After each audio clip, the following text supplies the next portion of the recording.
রাজ্য সরকারি কর্মচারীদের বকেয়া 25% ডিএ নিয়ে এই মুহূর্তের সবথেকে বড় খবর।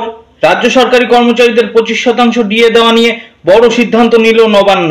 রাজ্য সরকারি কর্মচারীদের বকেয়া ডিএ মিটিয়ে দেওয়া হবে, এই নিয়ে বড় সিদ্ধান্তের কথা জানালো নবান্ন। অর্থ দপ্তরের সাথে বৈঠক মুখ্যমন্ত্রীর। তবে কি বকেয়া ডিএ নিয়ে যে পিটিশন ফের দাখিল করেছে সুপ্রিম কোর্টে রাজ্য সরকার, সেই মামলায় হেরে যাবে রাজ্য সরকার জেনেই কি অবশেষে ডিএ নিয়ে বড় সিদ্ধান্ত নিল নবান্ন? বিস্তারিত উত্তর জানতে অবশ্যই ভিডিওটি শেষ পর্যন্ত দেখার চেষ্টা করবেন এবং ভিডিওর নিচে একটি কমেন্ট করে দেবেন। ভিডিওটি ভালো লাগলে অবশ্যই ভিডিওটি লাইক করবেন এবং চ্যানেল নতুন হয়ে থাকলে চ্যানেলটি সাবস্ক্রাইব করে পাশের বেল আইকনটি প্রেস করে রাখবেন। তো চলুন ভিডিওটি শুরু করা যাক। বড় সিদ্ধান্তের পথে নবান্ন। বকেয়া ডিএ দেওয়ার আগেই বেতন বৃদ্ধি রাজ্য সরকারি কর্মচারীদের। ডিএ মামলা শুনানিতে সুপ্রিম কোর্ট রাজ্য সরকারকে মহার্ঘ ভাতার 25% 27শে জুনের মধ্যে মেটাতে হবে বলে নির্দেশ দিয়েছিল, কিন্তু পেরিয়ে গিয়েছে সেই সময়সীমা। লড়াই করে আসা কঠিন মামলায় কেন মিলল না সুফল? এবার মিলল ভালো খবর, বাড়ল বেতন। এখনো পর্যন্ত বাংলার সরকারি কর্মীদের বকেয়া মহার্ঘ ভাতা নিয়ে টালবাহানার পরিস্থিতি বজায় রয়েছে।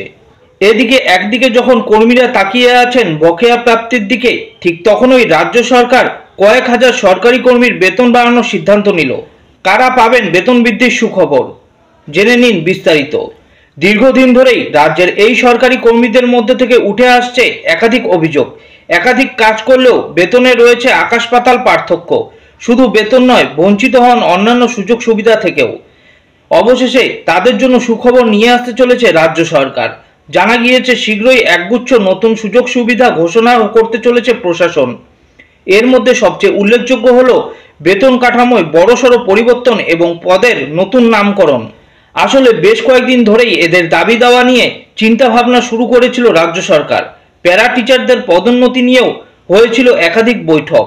জানা গিয়েছে খুব শীঘ্রই প্যারা টিচারদের পদের নাম বদল করে রাখা হতে পারে অতিরিক্ত সহকারী শিক্ষক এবং স্যালারি নিয়েও নেওয়া হতে পারে বড় উদ্যোগ। বিশেষ সূত্রে জানা গিয়েছে নয়া বেতন কাঠামো অনুযায়ী প্রাইমারি প্যারা টিচারদের সম্ভাব্য বেতন হতে পারে 35,000 টাকা। বেতনেও হবে একাধিক পরিবর্তন। অন্যদিকে আপার প্রাইমারি প্যারা টিচারদের বেতন বেড়ে হতে পারে 40,000 টাকা, যা সহকারী শিক্ষকদের স্টার্টিং স্যালারির প্রায় কাছাকাছি এই বেতন, যার ফলে অনেকটাই ফারাক কমবে সহকারী এবং প্যারা টিচারদের বেতনের। এছাড়াও মহিলা প্যারা টিচারদের জন্য 730 দিনের চাইল্ড কেয়ার লিভের ব্যবস্থা চালু হতে পারে বলে জানা গিয়েছে। শুধু তাই নয়, প্রতিটি স্কুলের স্টাফ কাউন্সিলে অন্তত একজন প্যারা টিচার সদস্য অন্তর্ভুক্ত করার প্রস্তাব রয়েছে। রাজ্য সরকারের একাধিক উদ্যোগ, মাধ্যমিক এবং উচ্চ মাধ্যমিক পরীক্ষার সময়ও প্যারা টিচারদের পরিদর্শকের দায়িত্ব দেওয়ার কথা ভাবা হচ্ছে।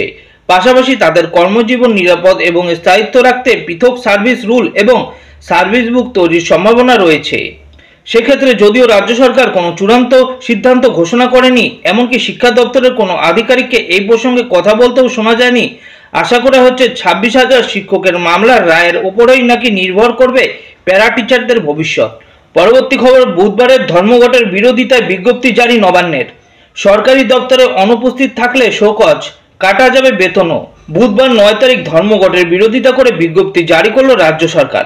আগামী বুধবার দেশব্যাপী ধর্মঘটের ডাক দিয়েছে 10টি শ্রমিক সংগঠন। তবে রাজ্য অর্থ দপ্তর সোমবার বিজ্ঞপ্তি প্রকাশ করে জানিয়ে দিয়েছে ওই দিন রাজ্য সরকারের এবং সরকার পোষিত সব দপ্তর খোলা থাকবে। ব্যতিক্রমী কারণ ছাড়া প্রত্যেক কর্মীকে ওই দিন অফিসে উপস্থিত থাকতে হবে। বুধবার রাজ্য সরকার কোনো কর্মী ক্যাজুয়াল লিভ নিতে পারবে না, এমনকি অর্ধ দিবস ছুটিও নেওয়া যাবে না ওই দিন। বুধবার কোনো কর্মী অফিসে হাজিরা না দিলে তার একদিনের বেতন কাটা যাবে। সংশ্লিষ্ট ব্যক্তির কর্মজীবন থেকেও ওই দিনটি বাদ পড়বে, যদিও কিছু কিছু ক্ষেত্রে ছাড় দেওয়া হয়েছে। যেমন কেউ হাসপাতালে ভর্তি থাকলে, পরিবারে কারো মৃত্যু হলে, মঙ্গলবার অর্থাৎ 8ই জুলাইয়ের আগে থেকে কেউ গুরুতর অসুস্থতার কারণে ছুটিতে থাকলে তাদের ছাড় দেওয়া হয়েছে।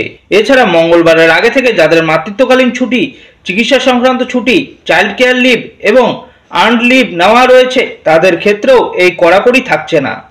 কোনো কর্মী বুধবার অফিসে অনুপস্থিত থাকলে তাকে কারণ দর্শানোর নোটিশ পাঠানো হবে। কেন তিনি ওই দিন কাজে যোগ দিতে পারেননি তা জানতে চাওয়া হবে। উত্তর সন্তোষজনক হলে তার ছুটি মঞ্জুর করা যেতে পারে, অন্যথায় ওই দিনের বেতন কাটা যাবে এবং দিনটি কর্মজীবন থেকে বাদ পড়তে পারে। কারণ দর্শানোর নোটিশের জবাব না দিলে শৃঙ্খলা ভঙ্গের অভিযোগে পদক্ষেপ করা হবে সংশ্লিষ্ট কর্মীর বিরুদ্ধে। আগামী 31শে জুলাইয়ের মধ্যেই গোটা প্রক্রিয়াটি হয়ে যাবে বলে বিজ্ঞপ্তিতে জানিয়েছে অর্থ দপ্তর।